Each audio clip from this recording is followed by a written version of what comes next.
Olá, pessoal! Hoje eu vim trazer uma reflexão baseada em uma passagem bíblica que está no livro de Neemias. Falando brevemente sobre a história, o livro de Neemias fala sobre o retorno dos judeus à cidade de Jerusalém após um longo exílio na Babilônia. Os muros que cercavam a cidade continuavam em ruínas desde o tempo de Nabucodonosor. E naquela época, as cidades eram identificadas por suas muralhas e portas. A grandeza e dignidade das cidades dependiam em larga medida da robustez de seus muros de proteção.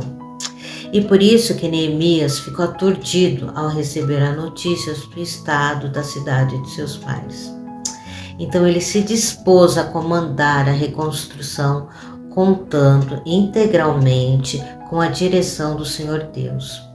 Trazendo para o contexto de hoje, podemos observar que existem pessoas que passam pela vida preocupadas apenas com a velocidade dos seus próprios passos. Uma geração que corre atrás de curtidas, conexões virtuais e conquistas individuais, mas que se perde no isolamento. Olhamos tanto para as telas que esquecemos de olhar para as nossas raízes. Mas a Bíblia nos mostra que a transformação de uma sociedade não começa no futuro. Ela começa no resgate do passado. Neemias era um homem que tinha tudo. Ele ocupava uma posição de extremo prestígio. Ele era copeiro do rei Artaxerxes, na Pérsia. Tinha estabilidade, segurança e o conforto do palácio. Nada o obrigava a olhar para trás, mas o seu coração não pertencia ao palácio, pertencia à sua história. Um dia ele recebeu notícias de sua terra natal e o relato foi devastador. A Bíblia registra em Neemias capítulo 1, versículo 3, os sobreviventes que restaram do cativeiro lá na província estão em grande miséria e desprezo. Os muros de Jerusalém estão derrubados e as suas portas queimadas a fogo. A cidade de seus pais estava em ruína. A história de sua família estava abandonada. O legado de seus antepassados estava exposto à vergonha. E diante da dor do passado, Neemias não procurou culpados. Ele não disse, isso não é problema meu. Ele fez o que a nossa geração individualista raramente faz. Ele parou, ele sentiu. E no versículo 4 ele diz, assentando-me chorei e lamentei por alguns dias e estive jejuando e orando perante o Deus dos céus. Quem ama suas raízes não consegue permanecer indiferente quando vê sua história sendo destruída.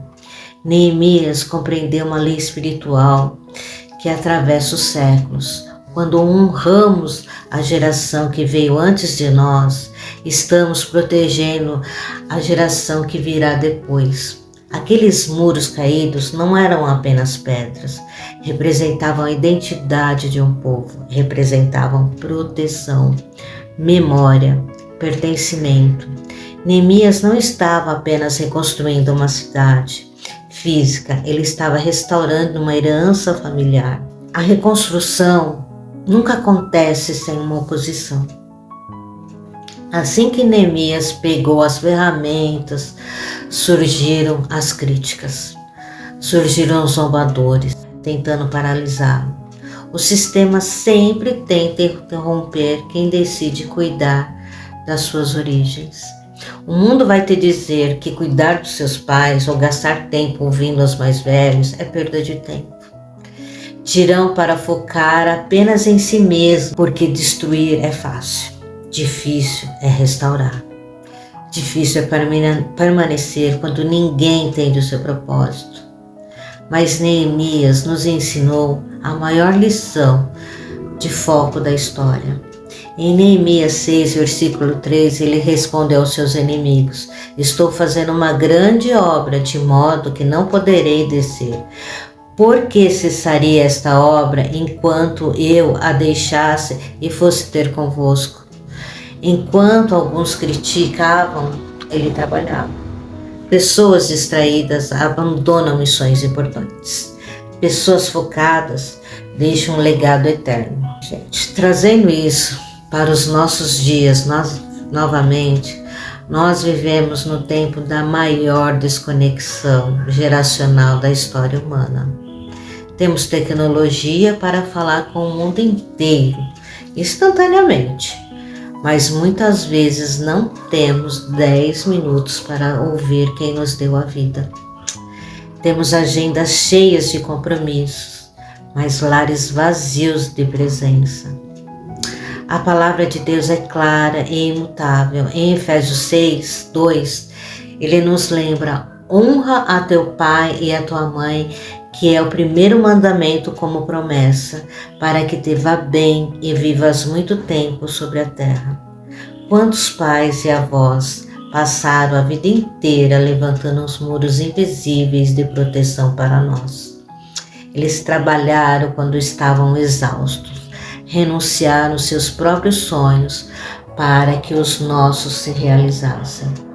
Enfrentaram as tempestades da vida em silêncio absoluto, apenas para nos manter seguros. Eles protegeram a nossa infância sem esperar aplauso. E hoje muitos deles não precisam de grandes riquezas, precisam de atenção, precisam de uma conversa sem pressa. Precisam sentir que sua história ainda tem valor para a nova geração. Agora chegou a nossa vez. Chegou a vez dos filhos e dos netos reconstruírem os muros. E essa reconstrução não exige tijolos ou cimento. Ela é feita através do amor, através do cuidado, através de um abraço demorado, de uma ligação no meio do dia, uma visita inesperada. O legado de Neemias atravessou milênios porque ele escolheu se importar. Ele rejeitou o conforto do palácio para curar as feridas do seu passado. E hoje, o mesmo Deus de Neemias olha para a sua casa e faz uma pergunta crucial: quem vai reconstruir os muros da sua família? Quem vai restaurar os relacionamentos que o tempo quebrou? Quem vai acolher os pais envelhecidos e preservar as memórias sagradas da sua linhagem? A resposta não está em outra pessoa. A resposta é você. Toda geração é transformada quando alguém decide se levantar, amar suas raízes, resgatar aquilo que o individualismo tentou destruir. Que diante das distrações desse mundo, você e eu possamos declarar com convicção: estou fazendo uma grande obra e não posso parar. Porque conectar gerações é salvar a sua própria família. É a maior obra que você pode realizar. Se essa mensagem fez algum sentido para você, peço que se inscreva no meu canal Uma Geração que Conecta, dá um joinha e compartilhe esse vídeo que pode ajudar alguém que está precisando ouvir. E nunca se esqueça, uma geração forte nasce quando alguém decide honrar quem veio antes e preparar o caminho para quem virá depois. Que Deus abençoe você e a sua família.